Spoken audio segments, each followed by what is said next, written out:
Hello and welcome to this special edition of the Buck Stops Here. We come to you live from the barricades outside the Apollo Hospital in Chennai. And the past 24 hours here has seen a roller coaster of emotions. If Jayalalithas' life in good health has been dramatic, well, even in poor health, it is no less dramatic. We've seen grief, we've seen hope, and we've also seen anger and even violence. With, at first, the Apollo Hospital making it abundantly clear that medically at least she is very critical. Later on, a top London doctor who's been observing her saying that she is in an extremely grave condition. All of this suggesting that there is some sort of build-up to the kind of announcement that her supporters were hoping would not take place, that somehow they could defer the inevitable, the unthinkable.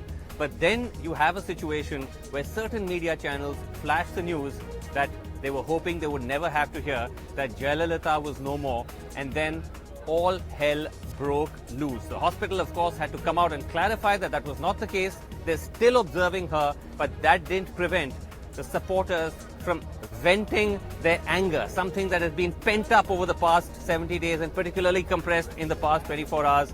They absolutely lost control. We were here to witness it firsthand. Let's actually play you some of that footage to give you a sense of the kind of passions that Jayalalithaa invokes. Health takes an unfortunate turn. Nice stores were looted, even including in important commercial areas. We hope that doesn't happen. We hope that better sense prevails. But right now...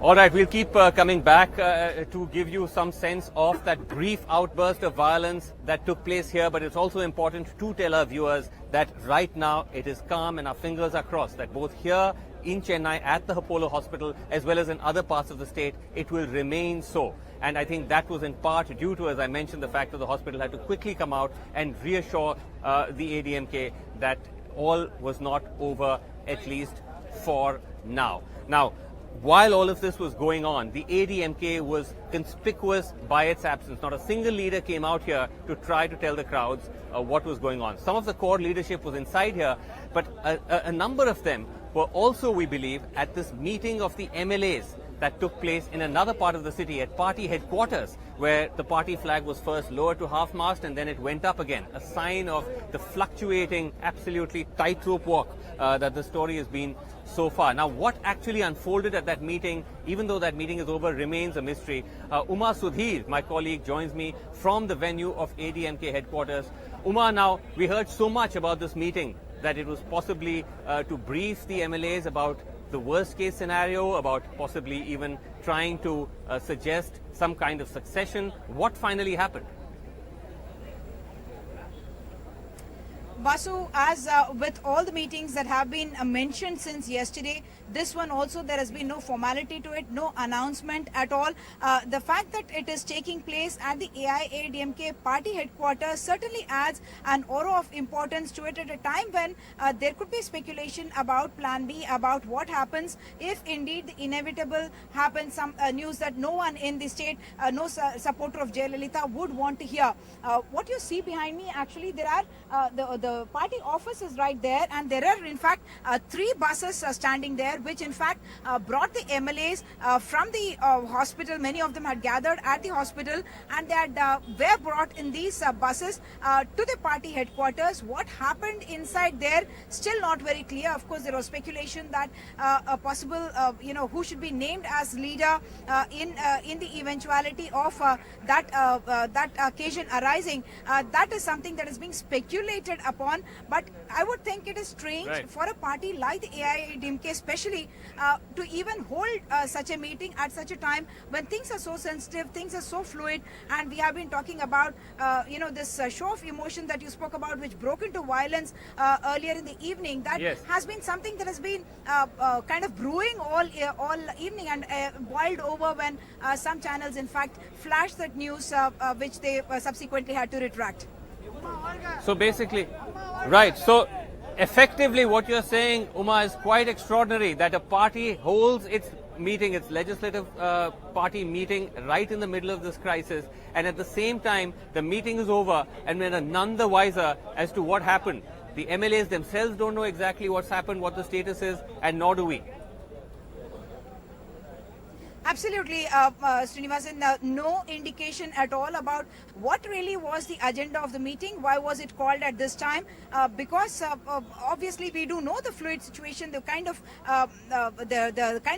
emotions that are running high everywhere, and the fact that even Mr. Panneerselvam, who is taking care of the portfolios that were in the charge of the Chief Minister, has not been named a Chief Minister, and in photograph after photograph or publicity material that was released of meetings, he never sat in the Chief Minister's chair. So AIADMK obviously is, especially AIADMK is such a party where no one can really put up their hand and say, I will take the place of this Chief Minister.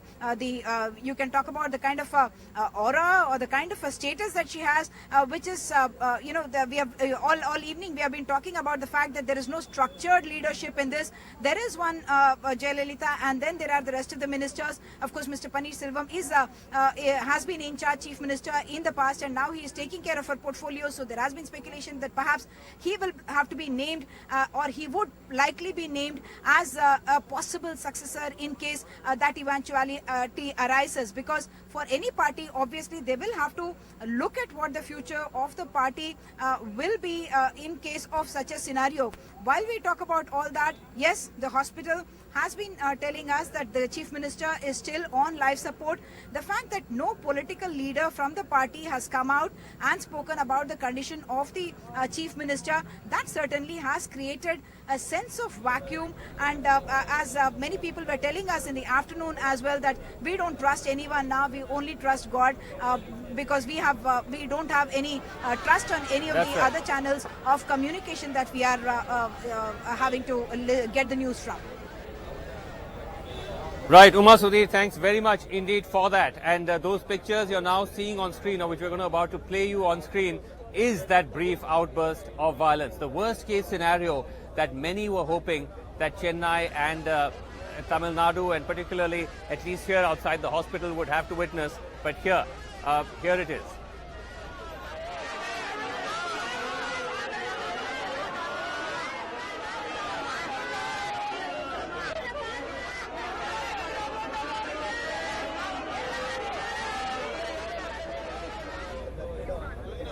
Okay, so the crowds there finally giving vent to their anger and to their grief, but then the situation also coming down rather rapidly. Now, just to give you a sense of what it's been like here for these past 12 hours since we got here in the morning, where we actually heard news from some of the ADMK cadre that Jayalalithaa had some sort of heart procedure in the morning. This is what ADMK official spokespersons were telling us and were telling them, to later these medical bulletins underlining the gravity of the situation, the kind of information disconnect that perhaps led to that anger and to the continued state of uncertainty we are in now. Here's our ground report.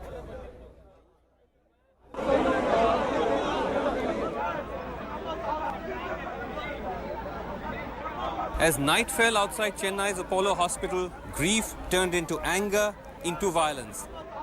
A reaction to news on Tamil channels that the worst had happened.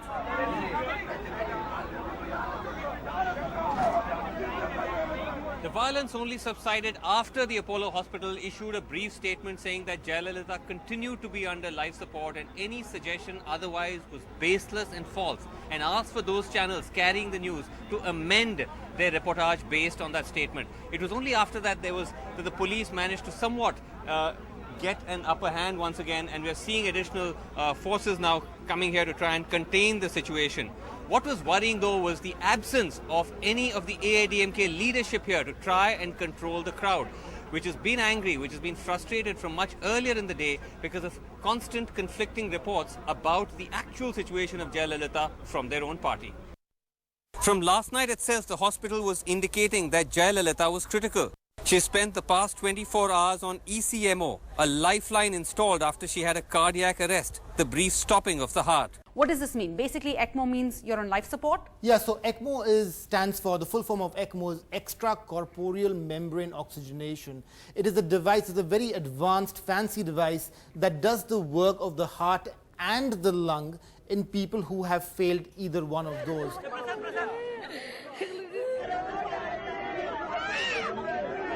But this morning, despite that fragility, party spokespersons claimed that Jayalalithaa had an early morning heart surgery and was better. All the doctors were there, they took care of Amma, and of course early morning we had that angio operation also.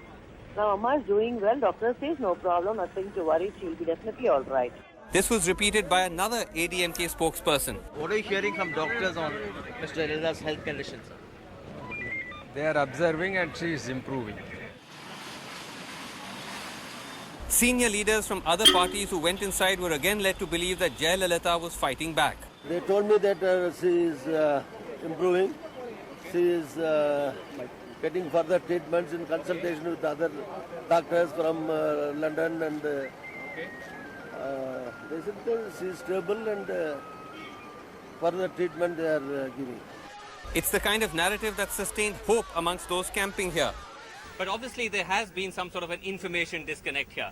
Now, these supporters have been given to understand that she did have a health downturn yesterday, and then after that there was this angio, this heart procedure in the morning, and that led to some degree of relief. But obviously that's not the case. Apollo has officially denied this to us. There was no heart procedure this morning. And of course the latest bulletin, which I have here in my hand, which came out, was an important reality check that she is in fact very critical. Dr. Naresh Trehan, the leading cardiologist, told us that the machine can at best stabilize the patient, but it doesn't mean there is no risk. When we use ECMO in an acute condition, not like the underlying function is there, so that if we help it for a while, that function will recover, then there is a 50-50 chance that ECMO may be able to help for people to recover. By 3 p.m, another reality check. Sangeeta Reddy's tweet that despite the hospital's best efforts, Jayalalithaa remained in a grave situation. Followed by a similar grave assessment by Richard Beale, the London-based specialist who's kept a close eye on her. Unfortunately, and in spite of the progress she's made, her underlying health conditions inevitably meant that the risk of further problems always remained. The situation is grave, I'm afraid. 3 days back also, a team of doctors had went from All India Institute of Medical Sciences. Today also a team is on way to Chennai. But for her supporters, no matter how dire the prospects, they're surviving on a potent mix of grief and denial. எங்களுக்கு கடவுள் மேல நம்பிக்கை கடவுள் மேல நம்பிக்கை வச்சிருக்கிறோம். அவங்க வந்து எவ்வளவு பூஜை பண்ணாங்க, எவ்வளவு எல்லாம் வழிபாடு பண்ணாங்க, அம்மாக்காக எல்லாம் பிரார்த்தனைகளும் செஞ்சிருக்காங்க. ஆனா அம்மா வந்து மீண்டும் தமிழகத்துல முதலமைச்சரா வரணும். With camera person Anand Malepu and Sonal Matharu, Srinivasan Jain at the Apollo Hospital for NDTV. They would rather believe God than the doctors. That's the kind of hope and that's the kind of emotions that are powering people who've gathered here for the past 70 days. But where will it all end is, of course, the big question. And as of tonight, we do not have an answer to that question. But to just try to understand the complexity of the story, both its medical aspects, its political aspects, I'm joined by a number of leading voices. I'm joined by GVL Narasimha Rao of the BJP, joining me from New Delhi. Manishankar Iyer of the Congress, of course, also with us. One of India's leading cardiologists. We saw him earlier in our report, Dr. Naresh Trehan. Thanks so much for being with us. We also hope to be joined by Manu Sundaram of the DMK very shortly, and also Vasanthi, biographer of Jayalalithaa. Thank you all so much for being here. Now, GVL Narasimha Rao, just to tell you that a very short while ago, a senior BJP leader who I spoke to, who was just here visiting Jayalalithaa and visiting those who are looking after her, told me, and this is a conversation I had less than 30 minutes ago, that she is showing some signs of response, that there are neurologists who are keeping an eye on her and she's showing some sign of response, perhaps indicating neurological response, I don't quite know, but that it is an indication that the worst is not yet upon us and that they are keeping a track of her and there could be an update in about an hour's time. I know now, GVL Narasimha Rao, that the centre has also been monitoring the situation here very closely. Mr. Nadda earlier, Health Minister, saying that AIIMS doctors who are now actually reached were sent down by the centre to keep a close eye on the situation. Are you hearing, sir, anything more that you would like to share with us? No, Srinivasan. The only thing I think it's already in public domain. You have Health Minister, Union Health Minister, rendering all possible assistance from the centre by way of a medical help. And you have a Home Minister, Union Home Minister has spoken to the State Governor. State Governor is presently in Chennai and keeping track, because it's a very emotive issue. I think people of Tamil Nadu, and for that matter the whole country, is very anxiously examining the situation. The whole Tamil Nadu is praying for Amma's recovery. So at a time like this, and when there are a lot of rumours that are going around, I think it's important that we are on the top of the situation. We don't let any of these rumour mongering to really affect her supporters and people of Tamil Nadu. I think there is a responsibility that all of us need to really exhibit at a time like this, and hope and pray for her recovery. Right, we've actually done that very much, GVL. We've absolutely stuck to the official bulletins, and any information that we put out which is not sourced to a formal bulletin is from very, very credible sources. So we are being extremely cautious here, even though we have a lot of information, informal information, which we are not sharing at all at the moment. I'm also joined on the phone line by Mr. Tirunavakar sir, who's a senior Congress leader. He was earlier an ADMK stalwart from the MGR days, now with the Congress here in Tamil Nadu. He was also here visiting earlier, and I'd spoken to him at that time. This was somewhere in the morning, and he had told me that what the Chief Secretary of Tamil Nadu had told him was that Jayalalithaa was recovering, she was stable. But Mr. Tirunavakar sir, when after I spoke to you, the hospital did issue a bulletin saying that she is in a very critical condition. So do you believe that the information that is being put out, there is somewhat of a disconnect between what the party has been trying to convey, which doesn't quite match the gravity of the situation, sir? 10:15 to 10:30, I was in the hospital. At that point of time, the secretary was there, health secretary was there, and Mr. there, deputy was there, and all the senior leaders like Pandit Ramachandran, chairperson of the party, Mr. Madhusudanan, all people were there. Discussed with them, and I inquired about Madam.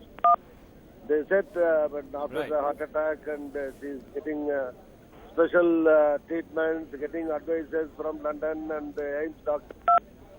And they told me that she's stable at that point of time. Then after some time they said little bad, then they said very bad, then they said very, very bad. Then some wrong news has come. Then again the news was corrected. Now the Apollo authorities are telling she's working and by AIIMS doctors, and this is going on. So why we will pray for her recovery and good health. That's the only thing at this point of time we can say. Beyond that, we need not try to guess for anything. It's not good. And let her come out from this crisis. We will pray for her health, good health. Okay, Mr. Tirunavakar sir, do try to stay on in the phone line with us if you will, and I will come to you in a second, Manishankar Iyer. But before that, if I can just go to Dr. Trehan now. Dr. Trehan, when we spoke earlier, you said that there is a 50-50 chance when you use the ECMO device, when you use it as a form of life support. And now we also are hearing from a senior political leader who I spoke to saying that she's showing some sign of response, and she's being overseen by neurologists or neurosurgeons. Please do explain the implications of that, for our viewers. What does that mean, you think? So, as I said earlier, that it takes a long time to get better. And it's not like over a period of 1 hour magic changes will take place. As long as she is improving, we can expect it to improve. Now, there's been a lot of speculation which I think is not necessary at all. It's not right. We are talking about somebody's life and well-being. I think that we should go as time tells us what's going on. And if she is improving, we should then of course ECMO can continue and support her through this whole journey. There is no reason for people to start, channels to start announcing that she is no more. I think it's very irresponsible. So I can only reiterate the fact that ECMO is a device which gives you support for a second chance. If that improvement continues, so be it. But there is an opportunity here that she may improve, and I think we should anxiously look for those signs as we go forward into the next day or two. Right. At the same time, Doctor, you did have the statement from Dr. Richard Beale, Professor Richard Beale, who's a professor of intensive care medicine in London, and he did say that the situation is extremely grave, but I can confirm that everything possible is being done to give her the best chance of surviving this shocking event, but that unfortunately, in spite of the progress she had made, her underlying health conditions inevitably meant that the risk of further problems always remained. Dr. Trehan. That's exactly what I'm saying. That Right. That's exactly what I'm saying. That it depends on the underlying situation which led to this cardiac arrest. If it was a sudden acute situation and it's reversed itself, that's one thing. Her underlying condition over the last 70 days, if it has debilitated the whole body and the whole immune system and all that, then it adds another burden, an added burden. So I think that it's correct to say that yes, it's very serious. It is critical. There is a challenge. Right. The challenge is being met by introducing the ECMO, which stabilizes to give a second chance to correct what is the underlying problem. If they are successful, it will be a great, but it will take time for it to happen. It doesn't happen over in an hour or 2 hours or 3 hours, but things can get worse very quickly. Now, do we have to be prepared for that? Medically, like I said, Yes. takes long time to recover, but 1 minute to get worse. So there should not be any other speculation besides this, but to anxiously await what is going on hour to hour. And the hospital can help by giving proper communication to the public so that they also know that is there a small hope or not small hope, or is there something that is bad has happened and it's not been declared. I think these things should be clarified even before people get into a reactive state. I think that's what my suggestion would be as a doctor.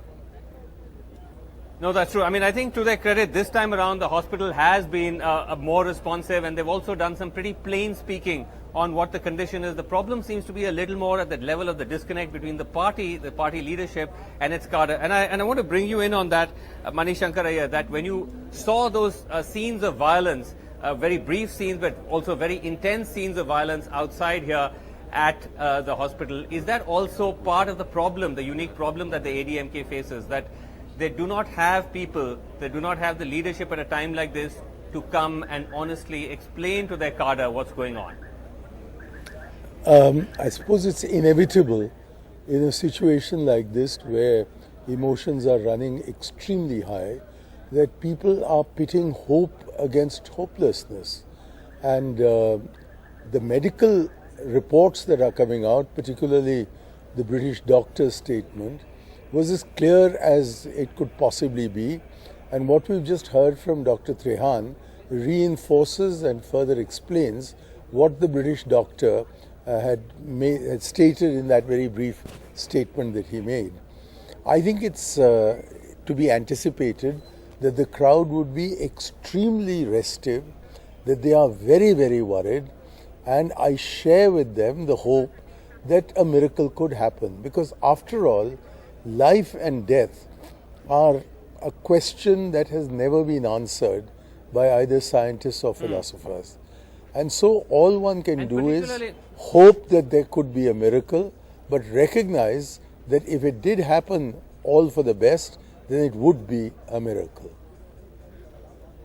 At the same time, Mani Shankar Iyer, while, in ordinary times or in ordinary contexts, you're right, of course, life and death are all part of the same circle of life, but Tamil Nadu's politics are not operating according to those normal rules. I mean, when you try to talk to supporters here, to even begin to ask them questions about what next, what sort of transition would they like to see, were things to come to that situation, they just won't entertain that thought. I tried asking a few of them, they just literally said, we don't believe any of this, we don't believe doctors, we only believe in God. We think that Amma will come back and we will return to the golden rule of Amma. If you will forgive me, that poses, if you will forgive yes, me, I think that is a somewhat insensitive question to ask of the audience that is praying, there being no other means of appealing to fate, to save Amma from what appears to be, fairly inevitable. So in these circumstances, I am not surprised that they speak as they do, and even if the AIADMK second rung leadership were to be present, I expect that they would also use much the same language, saying, let us pray that a miracle takes place. And the big difference between the AIADMK and the DMK is that whereas the DMK still adheres to the DK's philosophy of atheism, the AIADMK, particularly under Jayalalithaa, has been a deeply spiritual organization. And therefore it's not surprising that the followers are hoping that the Lord above will listen when it appears as if human intervention is not succeeding. What I think the lesson to be learned from this is that there is going to be violence, or at any rate attempts at violence. And therefore the law and order authorities, starting in Delhi and continuing into Fort St. George, ought to be fully aware of this and deploy their forces in such a manner that whatever damage takes place is minimized and that people are kept in control and that there is not rioting in the streets. Right. That is an interesting contextualizing of the difference in the political culture between the two Dravidian parties, but also I think sobering words when you say that we have to accept that there will be violence. Manu Sundaram of the DMK joins us. Vasanthi is also with us. I'm coming to you, Vasanthi, in just a second. Manu Sundaram, this has seen a rare bridging of partisan divides here in Tamil Nadu. All political parties, both national as well as here in Tamil Nadu, have come out and expressed their support and their sympathy for Jayalalithaa. Even the DMK, in normal times, bitter rivals, but Stalin has been tweeting, Karunanidhi has been tweeting, obviously, understandably so, because it has been a long and bitter rivalry, but at the same time, I suppose there is also respect between these leaders. And more than respect, Vasu, there is humanness, even in politics. Even if you find that difficult to believe. Yes, we are rivals on the political field. Yes, we are bitter opponents when it comes to electoral battles. We have faced off against each other numerous times from the 1970s onwards when MGR formed the Anna DMK. However, I think there are some things that cuts across barriers. There are these are times when, it's easy to sympathize, Vasu. Let's put it this way, we understand that we also have a political leadership which we care deeply about. Not necessarily political leaders, we also have family and friends whom we care about. This is a time of someone who is in a grave sort of an illness, and I think I understand that, Manu. I just want to cut in here for a second. While I fully understand that it's important, I understand. Right, I understand that. I think it's important to observe these niceties and these sensitivities at a time like this. But the DMK, during the earlier stretch, when she was in hospital and there was no clear indication of who was going to be in charge, was stating quite clearly that Tamil Nadu is adrift, that no decisions are being taken, and it's a very worrying situation. And today you also had this outbreak of violence, and again there's a sense of drift. What do you make of that? I mean, do you think it's important for the ADMK to assert some kind of transitional arrangement or leadership more strongly, or what do you think would be the appropriate step at this juncture? While what the ADMK does, and I believe there was a party meeting of the MLAs some time ago, that is entirely in their parliamentary prerogative and their discretion. What we have insisted upon is that we have to make sure that administration of the state continues. In a state of 7.5 crore people, every day needs to sort of go on, whether a chief minister is unwell or not. And for that, yes, we have questioned over numerous times what are the arrangements that are being made. Now, Vasu, let me just say, in the 75 days that Jayalalithaa has been admitted in Apollo Hospital, after the 25th or the 26th day, I think that's when Mr. O. Panneerselvam was given charge of all her portfolios. Now, essentially, she has not been in charge of the portfolios of law and order and other important portfolios like personal and so on. So, Mr. Panneerselvam needs to take responsibility. Today, we've had some sort of the most contradictory information at a time which was unbelievably sensitive and you know, pardon me for using a judicial term, it was like a powder keg of emotions, and all it needed was that spark. And that could have really set off unprecedented panic and fear amongst the citizens of the state. And I don't see any sort of responsibility taken by Mr. Panneerselvam. I mean, I don't want to pick issues with what the AIADMK spokespersons have said. They are not people whom we can hold accountable. But Mr. Panneerselvam is a person of authority whom we should hold accountable. And also the governor and the union minister, they have visited the hospital. They should have made a statement to the media, a press release even, assuring us what was going on or what was the next course of action. But we haven't heard anything. Right, from Manu, the I'm just going to cut you off for just a second.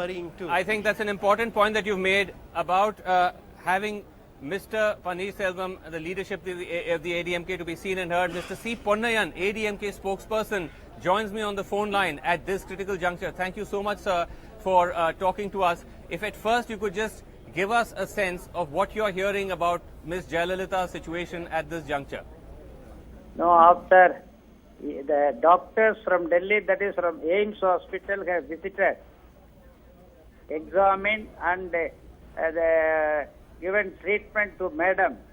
There is very good response. Okay.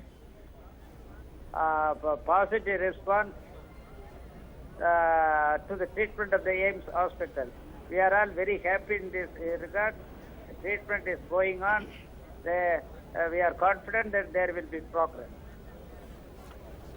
Now, when you say positive response, progress, at the same time you did have the Apollo statement saying that she is very critical, and Dr. Beale saying that the situation is extremely grave. See, so has there been a change since then? Criticality, graveness, they are all certain things, no doubt. But the AIIMS Hospital treatment is giving her relief. She is improving. She is improving from the criticality and the graveness. Because okay, but would you still say that she is critical or grave? By the AIIMS Hospital doctors. Oh, I see. So the AIIMS Hospital doctors, their intervention, you're saying, has helped? Yeah. But Mr. Ponnaiyan, at the same time, you must have seen that there was a very, very unprecedented outburst of violence here, just outside the hospital by AIADMK supporters. Throughout Tamil Nadu, that and is we because of the attachment and affection very deeply the public at large are having towards our Honorable Madam Chief Minister.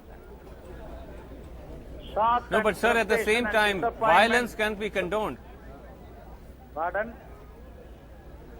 No, I'm saying, of course, there are strong emotions, but violence can't be condoned, surely. See, I know that. If it is 1%, 2%, violence can be controlled. Lakhs of people who are very deeply attached and affectionate towards her, when they get the shock of her health and everything, then naturally, emotionally, they get provoked or they get agitated. See, these all are things you cannot control with the army or police.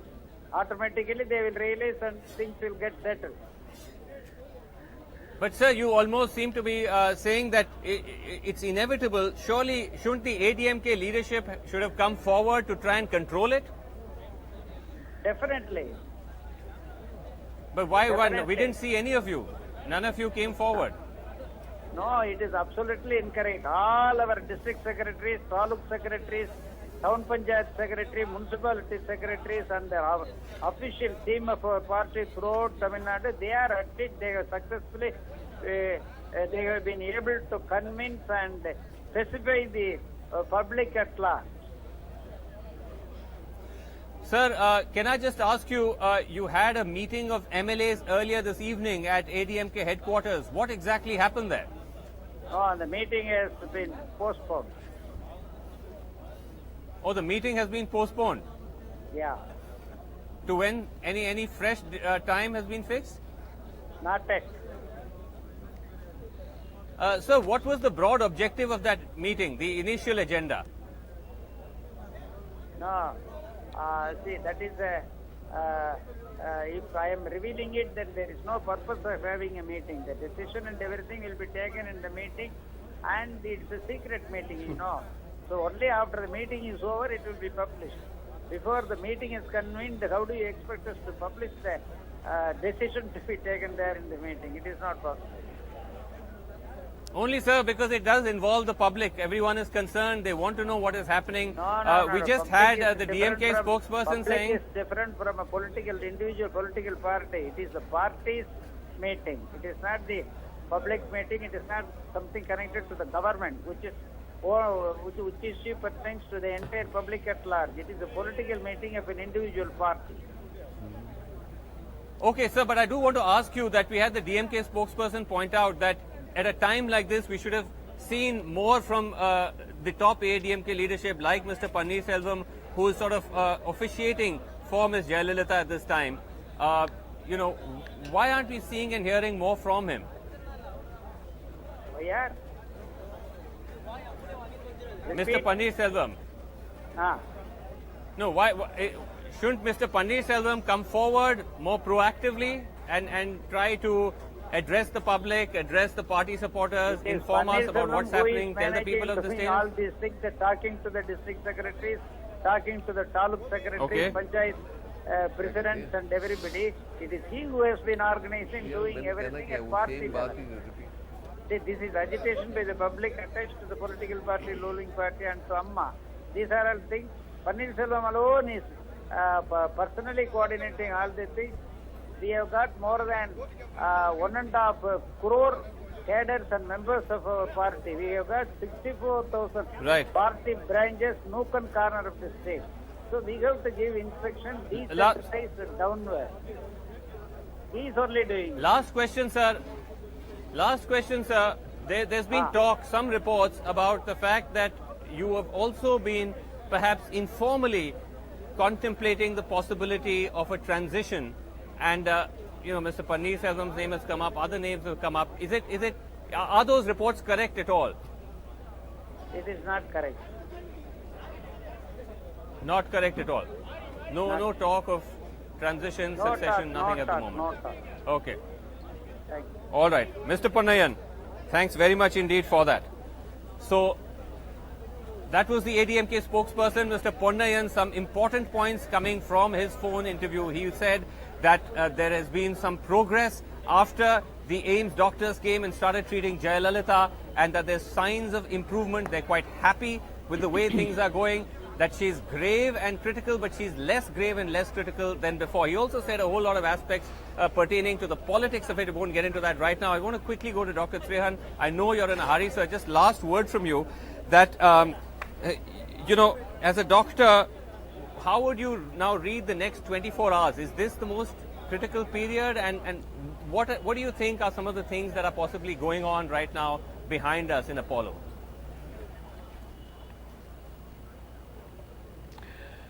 You know, it is true that the further we get away from the event and use the ECMO, the longer we have to use the ECMO, the chances of recovery become less and less.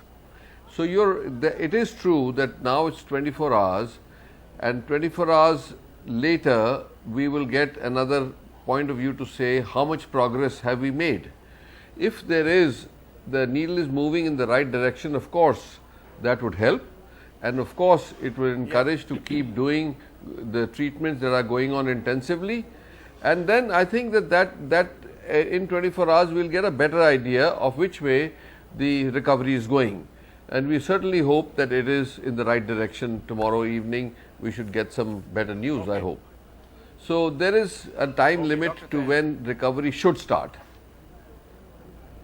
Okay, I think that's an important rider from you, that the longer you stay on ECMO, the chances of recovery become slimmer. So that's also something that's important to note, even as now the ADMK once again trying to suggest that things are improving. We'll have to wait and see if the hospital statements agree with that assessment, because sometimes, as we've seen, there has been a disconnect, and it's been actually a worrying disconnect Dr. Thriyan, we'll let you go, but we'll continue with the rest of our panel. Vasanthi, I know you're still waiting. I'll come to you in just a second. But a quick comment from you, GVL Narasimha Rao, on something Mr. Ponnaiyan said, which was a matter of concern, suggesting, GVL, that, look, violence is inevitable. She does invoke that sort of passion. Now, I know that the state government has so far not formally asked the centre for help, for paramilitary help. But given the violence that we saw and given these sorts of statements, do you think that the centre may feel more inclined to intervene proactively? No. Vasu, you see, as we all know, law and order is a state subject, and the state police itself are very well equipped to deal with a situation possibly arising out of any rumor mongering that has been going on. But the centre, I think Prime Minister, Honourable Prime Minister has already been in touch with various ministers, and all the developments in Chennai, in Tamil Nadu are being monitored closely from Delhi in a manner to assist the state in every possible manner, one through medical assistance, secondly also the CRPF forces are available. I think they can be deployed by the state government as and when they find the need for it. Certainly, I think the government is well prepared to handle all situations, but certainly as far as our health is concerned, we are very much concerned, and centre is giving all possible assistance. This is a time when we should keep politics completely out of it, and that itself can actually act as a trigger. If anyone makes any insensitive comments, that could actually become a trigger for violence. So there is a lot of responsibility that rides on shoulders of all of us, and I think we need to hope for the best. Let's not, I think she's being referred to by people as Amma. She is not just Amma of one family, when 7.5 crore people of the state, and you know what kind of emotions run when somebody's mother is involved in a condition like this. Nobody loses hope. So when the entire state refers to her as Amma, I think certainly the emotions are very, very high, but I think it's the responsibility of the state government, state police, to ensure that no untoward incident happens and no rumor mongering gives rise to any kind of violence, and centre is prepared to help in every possible manner, and it's actually ready. Okay. No, I know. Of course, there is sentiment, and of course, she is referred to as Amma, but she's also a constitutional head, and I think it's also incumbent on at the party, the ruling party in power, to ensure that they do respect the rule of law, or at least ensure the respect of the rule of law. I want to just bring in Vasanthi here, because it's quite interesting, isn't it, that we are here at the Apollo Hospital, and as you yourself have chronicled in your book, your recent biography of Jayalalithaa, that a few decades ago, it was a different kind of crisis the state found itself in when MGR was hospitalized, and at that time too there was a shroud of secrecy surrounding his health condition, to the extent where even Jayalalithaa at that time was not allowed access. Yes, it has always been like that. The people, they don't want the cadres to know that the leader is unwell or something, because now you were talking about the violence that erupted. It is a sign of desperation. People want their leader to be alive, and because it's a kind of a compulsion, party compulsion, to project the leader as the supreme being, though the supreme being cannot die. I mean, he has to be alive, because the leader is seen as the redeemer. So Amma is the redeemer of the party. Sorry? In fact, you write in your book that the top brass of the AIADMK decided that no visitors must be allowed. This is the time of MGR's hospitalization, especially not Jayalalithaa. Hearing that they were even planning to beat her up if she came to the hospital, Dr. Pratap Reddy, the chief of Apollo, advised her to stay away. So that's right. Because this is true. This is what happened at that time. Was regarded as an evil. Yeah, that is what happened. Because there were a lot of opponents, the aides of MGR, did not want her to come anywhere near him. They regarded her as an evil force, so who was bent upon spoiling his image. So she was considered to be enemy number one. So the coterie did not allow her to enter the hospital.